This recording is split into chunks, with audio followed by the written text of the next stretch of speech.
Hi ನಮಸ್ಕಾರ ಎಲ್ಲರಿಗೂ. Welcome back to my channel Sompalli Ramya Mahesh. ಇದು ಗುರುವಾರದ ಬೆಳಗ್ಗೆ ವ್ಲಾಗ್. ನನ್ನ ಪೂಜಾ ರೂಟೀನ್ ಹೇಗಿರುತ್ತೆ ಅಂತ ಸಿಂಪಲ್ಲಾಗಿ ರಾಘವೇಂದ್ರ ಸ್ವಾಮಿಗಳನ್ನ ಹೇಗೆ ಪೂಜೆ ಮಾಡ್ತೀನಿ ಅಂತ ತೋರಿಸ್ತೀನಿ. ಬೆಳಗ್ಗೆ ಎದ್ದ ತಕ್ಷಣ ಟಿಫನ್ನೆಲ್ಲ ರೆಡಿ ಮಾಡಿಟ್ಟು ಪೂಜೆನ ಸ್ಟಾರ್ಟ್ ಮಾಡ್ತೀನಿ. ನಾನು ವಾರಕ್ಕೆ 2 ಸಾರಿ ಹೊಸ್ಲಿಗೆ ಅರಿಶಿನ ಕುಂಕುಮ ಹಚ್ತೀನಿ. ಇನ್ನು ಮಿಕ್ಕಿದ ದಿನ ಎಲ್ಲ ಸುಮ್ಮನೆ ನೀರು ಹಾಕಿ ತೊಳೆದು ರಂಗೋಲಿ ಬಿಡ್ತೀನಿ. ಕಂಪಲ್ಸರಿ ಸೋಮವಾರ ನಮ್ಮ ಮನೆ ದೇವರು ಶಿವ ಆಗಿರೋದ್ರಿಂದ ಕಂಪಲ್ಸರಿ ಸೋಮವಾರ ಮಾತ್ರ ಹೊಸ್ಲಿಗೆ ಅರಿಶಿನ ಕುಂಕುಮ ಇಟ್ಟು ಪೂಜೆ ಮಾಡ್ತೀನಿ. ಬಿಟ್ಟರೆ ಗುರುವಾರ ಅಥವಾ ಶುಕ್ರವಾರ ಹೊಸ್ಲಿಗೆ ಅರಿಶಿನ ಕುಂಕುಮ ಇಟ್ಟು ರಂಗೋಲಿ ಬಿಟ್ಟು ಪೂಜೆ ಮಾಡ್ತೀನಿ. ಹೊಸ್ಲಿಗೆ ಅರಿಶಿನ ಕುಂಕುಮ ಕೆಲವೊಬ್ಬರು ಬೇರೆ ಬೇರೆ ಥರನೂ ಇಡ್ತಾರೆ. ಬಟ್ ನನಗೆ ಹೇಗೆ ಗೊತ್ತು ಅಷ್ಟು ಮಾತ್ರ ನಾನು ಇಡ್ತಾಯಿದ್ದೀನಿ.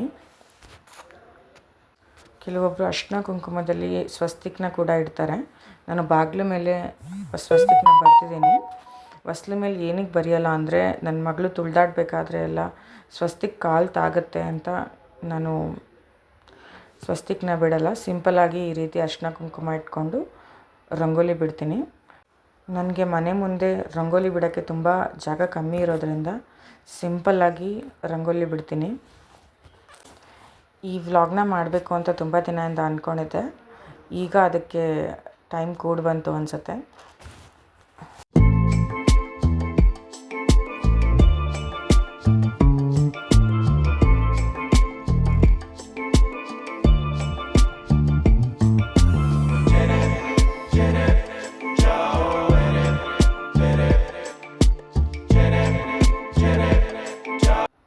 ಇನ್ನು ತುಳಸಿ ಪೂಜೆ ತುಂಬ ಮುಖ್ಯ. ನಾನು ಯಾವಾಗಲೇ ಪೂಜೆ ಮಾಡಬೇಕಾದ್ರೂ ತುಳಸಿ ಗಿಡ ಪೂಜೆ ಮಾಡೋದನ್ನ ಮರೆಯೋದಿಲ್ಲ.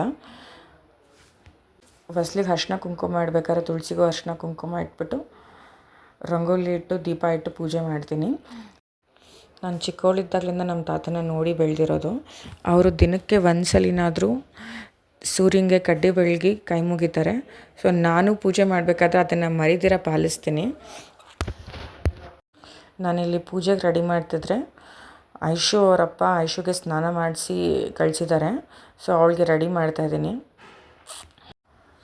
ಅವಳಿಗಿಲ್ಲಿ ಮಾಯ್ಶ್ಚರೈಸರ್ನ ಹಚ್ಚಿ ರೆಡಿ ಮಾಡ್ತಾಯಿದ್ದೀನಿ. ಟಿ ವಿಯಲ್ಲಿ ಹಾಡಾಕಿ ಬಿಟ್ಟಿದ್ರೆ ಸೊ ಅವಳು ಟಿ ವಿ ಮೇಲೆ ಫುಲ್ಲು ಗಮನ ಎಲ್ಲ. ಸೊ ನನ್ನ ಮಾರ್ನಿಂಗ್ ಹೀಗೆ ತುಂಬ ಬ್ಯುಸಿಯಾಗಿರುತ್ತೆ. ಹೀಗೆ ರೆಡಿ ಮಾಡಿಬಿಟ್ರೆ ಅವಳ ಪಾಡಿಗೆ ಅವಳು ಆಟ ಆಡ್ತಾ ಇರ್ತಾಳೆ.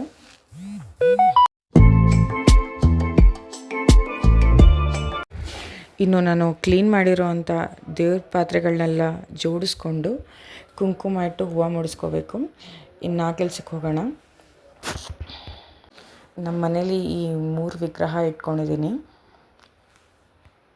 ಮುದ್ದಾಗಿ ತುಂಬ ಚೆನ್ನಾಗಿದ್ದಾವೆ. ಈಗ ನಾನು ಬೇಗ ಬೇಗ ದೇವ್ರಿಗೆ ಹೂವು ಮುಡಿಸಿ ಅಲಂಕಾರ ಮುಗಿಸ್ಕೊತೀನಿ. ಆಮೇಲೆ ಹೇಗಿದೆ ಅಂತ ನಿಮಗೆ ತೋರಿಸ್ತೀನಿ. ಈ ದಾಸವಾಳ ಬಂದು ನಮ್ಮ ಗಿಡದಲ್ಲೇ ಬಿಟ್ಟಿದ್ದು. ಸೊ ನಾನಿದನ್ನು ನಮ್ಮ ಮನೆ ದೇವ್ರಿಗೆ ಮುಡಿಸ್ತಾ ಇದ್ದೀನಿ. ನಾನು ಮಾಡಿರೋ ಅಂಥ ಅಲಂಕಾರ ಹೇಗಿದೆ ಅಂತ ಹೇಳಿ. ಇನ್ನು ಮನೆ ದೇವ್ರ ಅಲಂಕಾರ ಮಾಡಿ ದೀಪ ಹಚ್ಚಿಟ್ಟಿದ್ಮೇಲೆ ಶ್ರೀ ರಾಘವೇಂದ್ರ ಸ್ವಾಮಿ ಅವರ ಪೂಜೆಗೆ ರೆಡಿ ಮಾಡೋಣ. ನಾನು ಯಾವ ಪೂಜೆನೂ ಆಡಂಬರದಿಂದ ಮಾಡ್ತಿಲ್ಲ. ದೇವರು ನನಗೆ ಎಷ್ಟು ಶಕ್ತಿ ಕೊಟ್ಟಿದ್ದಾನೆ ಅಷ್ಟರಲ್ಲಿ ಸಿಂಪಲ್ಲಾಗಿ ಮಾಡ್ಕೊಂಡು ಹೋಗ್ತಿದ್ದೀನಿ. ನನ್ನ ಪೂಜೆ ನಿಮಗೇನಾದರೂ ಇಷ್ಟ ಆಗಿದ್ದರೆ ದಯವಿಟ್ಟು ನನ್ನ ಸಪೋರ್ಟ್ ಮಾಡೋದನ್ನ ಮರಿಬೇಡಿ. ಈ ರೀತಿಯಾಗಿ ಫಸ್ಟು ಫೋಟೋನ ಒರೆಸಿಟ್ಟು ನಾನು ಏನೇನು ಹೂವು ತಂದಿರ್ತೀನಿ ಅಲಂಕಾರಕ್ಕೋಸ್ಕರ ಅದನ್ನೆಲ್ಲ ಸ್ವಾಮಿಗಳಿಗೆ ಹಾಕ್ತೀನಿ. ಇನ್ನು ಹೂವಿನ ಅಲಂಕಾರ ಆದಮೇಲೆ ಸ್ವಲ್ಪ ಗಂಧನ ಮಿಕ್ಸ್ ಮಾಡಿಕೊಂಡು ದೇವ್ರಿಗೆ ಇಡ್ತೀನಿ. ನಾನು ಪ್ರತಿ ಗುರುವಾರ ಮಿಸ್ ಮಾಡ್ದಿರ ತುಪ್ಪದ ದೀಪನ ಹಚ್ತೀನಿ. ಈ ರೀತಿ ಗುರುವಾರ ಬೆಳಗ್ಗೆನೇ ಪೂಜೆ ಮುಗಿಸಿದ್ರೆ ಒಂಥರ ಮನಸ್ಸಿಗೆ ನೆಮ್ಮದಿ ಅನಿಸುತ್ತೆ.